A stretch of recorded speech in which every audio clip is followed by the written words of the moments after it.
Kingdom Hearts! Fill me with the power of darkness!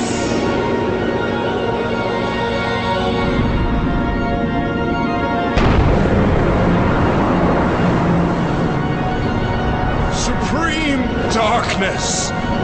You're wrong. I know now, without a doubt. Kingdom Hearts is a little game. This is no time for games.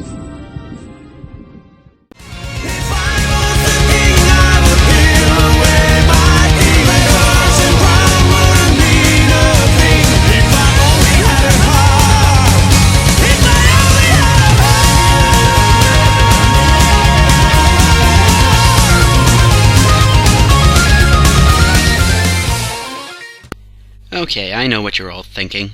Lapdog, you sex machine! How can you ever consider Kingdom Hearts to be an urban game? In fact, if anything, it's the single least urban game there ever was or ever will be.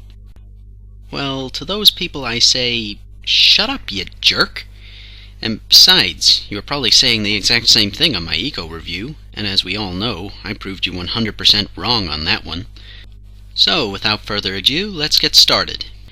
Kingdom Hearts is the story of an island boy named Sora, whose hobbies include wearing poofy shorts, having the world's strongest hair gel, and fighting with his emo best friend who can't seem to make up his mind about whether he's good. No! You won't use me for this! Or evil. Ah! But of course, things don't stay that peaceful forever, and before long some bad guys turn up to mess everything up.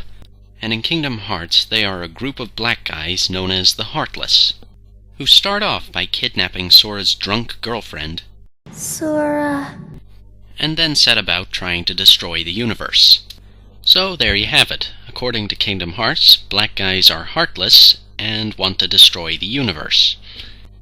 But of course, our hero's not going to take that lying down, and so he sets about to stop them.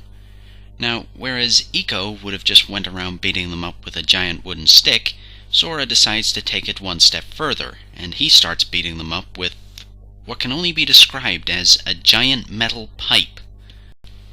Also, to help him on his quest, he enlists the help of Donald, who's a duck, and Goofy, who's a... thing. Now, the really unique thing about Kingdom Hearts is that it combined characters and worlds from the universes of both Final Fantasy and Disney, two of the most urban franchises out there. Now, I know what you're gonna say.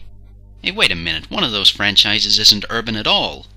And to a certain extent, I'll agree with you. Final Fantasy isn't really that urban until you remember the Gunblade. Seriously, I would have loved to have been a fly on the wall whenever they were thinking this idea up. Maybe the main character should use a knife. Oh, no, that's not urban enough. Well, what about a gun then? Oh no, that's been done 1,000,000 times before. I know! Let's combine the two into some kind of a gun blade. I mean, don't get me wrong, it's an absurdly cool weapon and everything. It just doesn't make any sense. I mean, it doesn't even have a barrel for any bullets to come out of. So if you ever fire the thing, it's just going to end up exploding in your face. And then, as for Disney, where do I even get started? Well, for a start, there's Snow White, which is the story of a girl who runs away from home to avoid getting murdered. Then she breaks into the home of 7 little hairy midgets who return home from a hard day's work, looking to do nothing but relax, only to find out that the woman who's broken into their home has decided to start ordering them around like some kind of crazy cleanliness Nazi. And then there's Pinocchio, which is clearly a story about the hardships of single parenthood. I mean, Geppetto only had to do it for a day, and his son ended up getting kidnapped twice, and then eaten by a whale. Man's best friend, indeed. And then there's Beauty and the Beast, which, as well as encouraging bestiality, also has a few moments where it gives some very bad advice to the children. I mean, listen to this little gem. When I was a lad, I ate 4 dozen eggs every morning to help me get large. Now, parents, don't actually feed your kids 4 dozen eggs every morning. it will make them large, but not in a good way. Especially the way he eats them. I mean, look at that! He doesn't even take the shells off them. I mean, if that's not a choking hazard, I don't know what is. But believe it or not, the worst is actually yet to come. And now that I'm grown, I eat 5 dozen eggs, so I'm roughly the size of a barge. I'm sorry, 5 dozen eggs. You are aware that's 60 eggs. 60! Every morning. I mean, how would you even get that many eggs?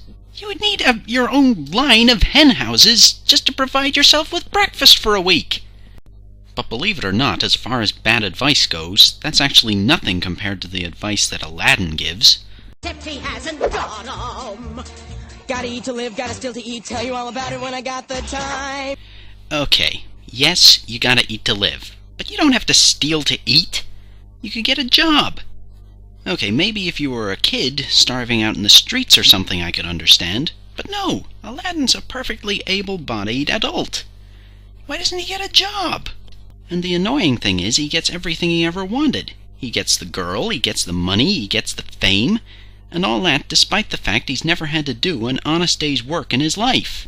And then in the second movie, whenever he's actually offered a cushy job, he turns it down to become a full-time tourist. Get a job, you bum! And then we move on to that massive story of inbreeding, the Lion King. Don't believe me? Well, let's look at it this way. At the start of the story, there's only 2 male adult lions, Scar and Mufasa. And since Nala came from the same pride as Simba, then that means that one of them must be the father. And since Scar is actually Simba's uncle and Mufasa is Simba's dad, that would mean that Nala would have to be either Simba's cousin, or even worse, his half-sister. And then to further complicate matters, in The Lion King 2, Simba's kid ends up with Scar's kid. In fact, the only ones who don't seem to be breeding within their own family are Timon and Pumbaa, and they're an interracial, interspecies gay couple. Although, maybe all this inbreeding is what actually gives them their ability to speak. But at what cost?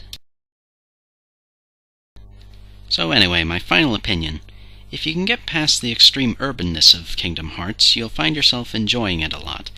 It's got a very good storyline, and the characters are all very likable, the controls work, and you can't really ask for much more than that. As for Kingdom Hearts 2, well, it has to be less urban than the first one. I mean, it's not like it starts off with, I don't know, a low-level gang war or something.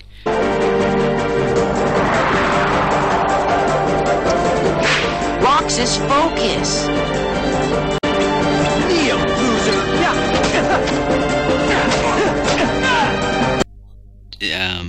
Okay, but at least it doesn't have some kind of crazy sexual innuendo in it. A musical for everyone to have a lot of finny fun.